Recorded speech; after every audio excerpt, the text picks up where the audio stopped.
Duduk siap.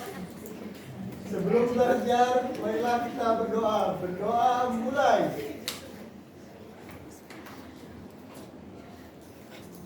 Berdoa selesai.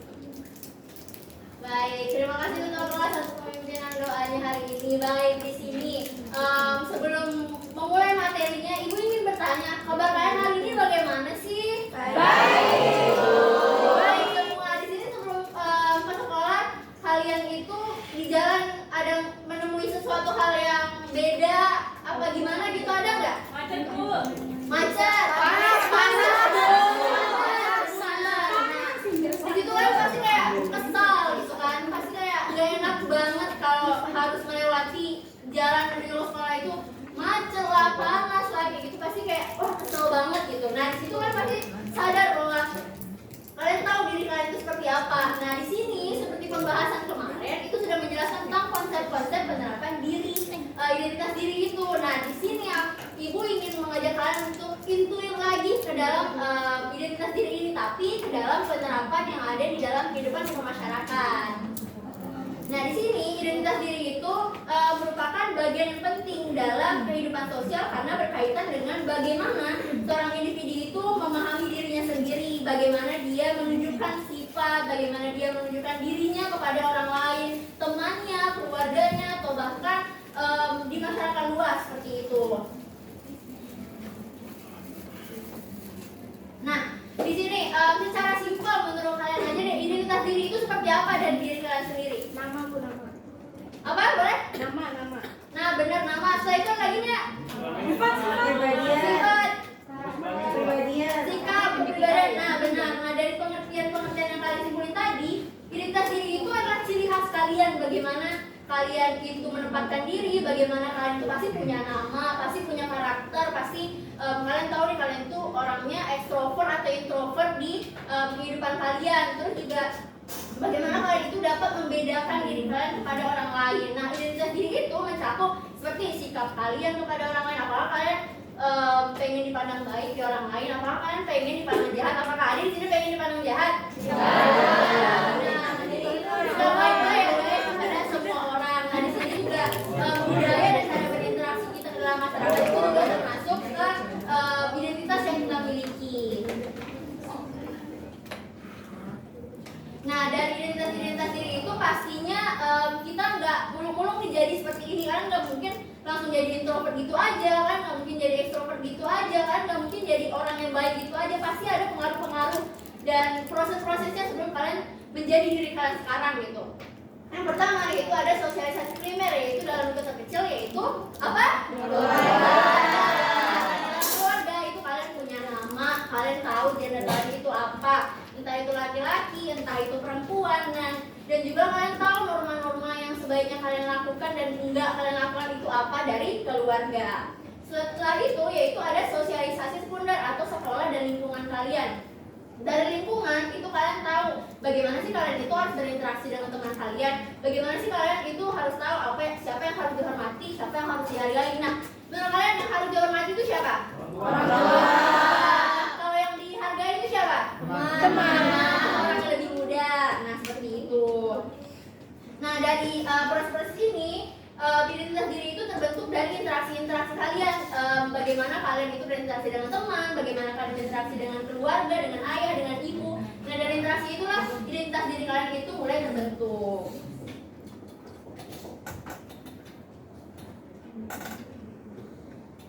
Oke, selanjutnya dari identitas diri itu pastinya nih ada perspektif dari sosiologisnya sendiri.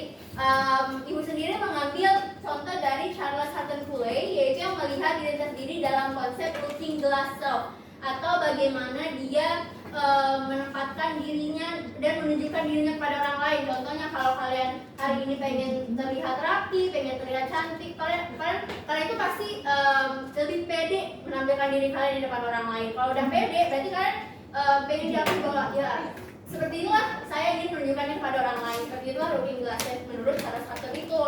Selanjutnya dengan George Herbert Mead, yaitu tentang konsep identitas diri role taking, atau bisa dibilang bagaimana kalian itu menempatkan identitas kalian seperti kalian mengambil identitas orang lain.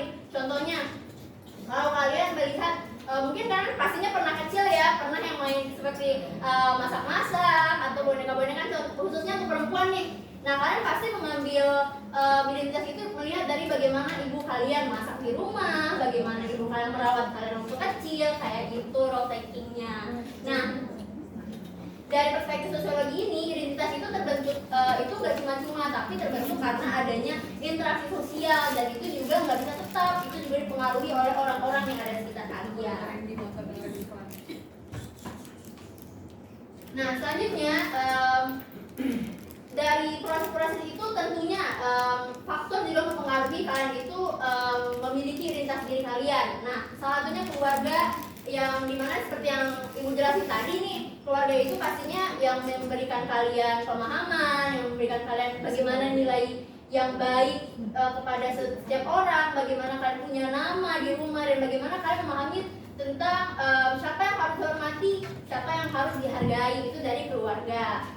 Selanjutnya itu lingkungan pertemanan. Lingkungan pertemanan itu nggak cuma di sekolah, teman-teman, pastinya kalian punya teman-teman yang ada di sekitar rumah, dan itu mempengaruhi kalian bagaimana kalian itu bersikap, bagaimana kalian itu menempatkan diri dan teman-teman, apakah kalian ingin dipandang teman itu sebagai teman yang baik atau menjadi pendengar yang baik, atau mungkin kalian menyesuaikan bagaimana lingkungan pertemanan kalian itu terbentuk.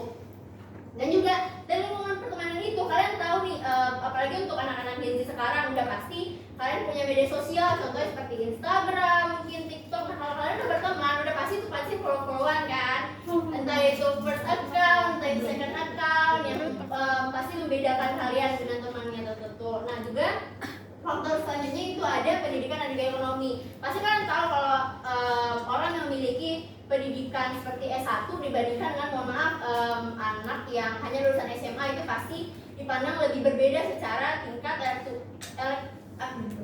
intelektualnya seperti itu. Nah, juga ekonomi, bagaimana kalian pasti bisa melihat bagaimana orang yang punya materi yang lebih atau si kaya nih kita bilang, itu pasti beda pandangannya dan dihargai orang dibandingkan orang yang menengah ke bawah atau miskin seperti itu. Nah, dari identitas diri ini pastinya kita nerapin tuh bagaimana kita menerapkan identitas diri kita itu ke kehidupan kita di masyarakat, seperti menunjukkan karakter dan kepribadian. Kita pasti pengen punya pribadi yang dipandang baik ke orang-orang. Pasti kita pengen memiliki sifat yang jangan deh jadi pandangan jelek. Kita harus punya pandangan yang baik, kita harus punya teman yang banyak. Pasti semuanya pemikiran kayak gitu kan. Nah, jadi bagaimana kita tuh nunjukin karakter yang pastinya kita akan mengusahakan yang sebaik-baiknya. Nah, di situ akan dari proses karakter itulah terbentuknya proses adaptasi sosial. Nah, dari adaptasi sosial itu kalian bagaimana cara berinteraksi, apakah kalian berteman gitu. Pasti kan seperti yang tadi gue sampaikan, kalian berteman dengan yang lebih tua pasti berbeda, kalian berteman dengan yang lebih muda pasti berbeda juga. Nah, di situ terbentuknya proses adaptasi sosial, yang dimana dari sanalah menentukan peran kalian itu di masyarakat seperti apa, peran kalian simpel di keluarga itu seperti apa. Kalau kalian di dalam keluarga sebagai apa? Kalau di sekolah kalian sebagai apa? Siswa. Nah, itulah kalian dapat menentukan peran-peran kalian di sosial. Selanjutnya yaitu dampak. Nah, di sini pastinya setiap orang nggak mudah nih mendapatkan dirinya dan mengetahui identitas dirinya seperti apa. Pasti kan melalui proses-proses, tahapan-tahapan untuk kalian akhirnya tahu kalian itu seperti apa sih. Nah, tapi nggak semuanya berjalan dengan baik. Terkadang meningkatkan kepercayaan diri itu aja susah loh. Apakah di sini pernah kurang percaya diri?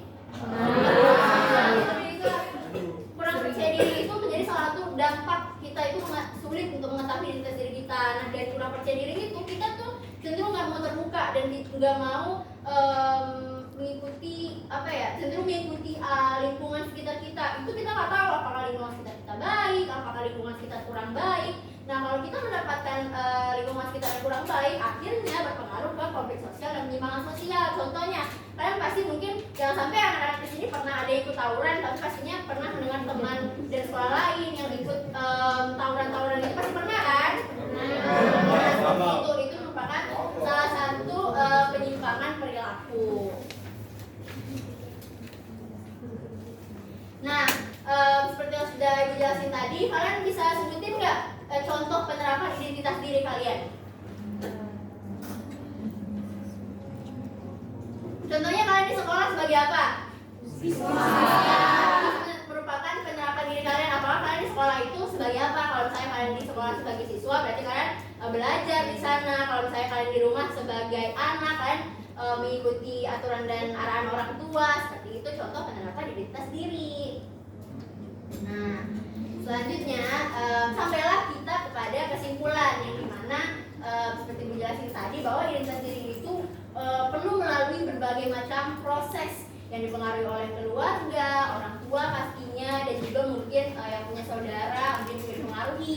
Itu juga lingkungan sekitar, pertemanan, budaya serta pengalaman-pengalaman hidup kalian yang mungkin akhirnya membentuk diri kalian itu seperti apa sekarang. Nah, dalam perspektif sosiologi itu identitas diri penting karena bagaimana kita dapat mengetahui peran dan bagaimana kita caranya untuk tahu bisa diterima di masyarakat itu seperti apa.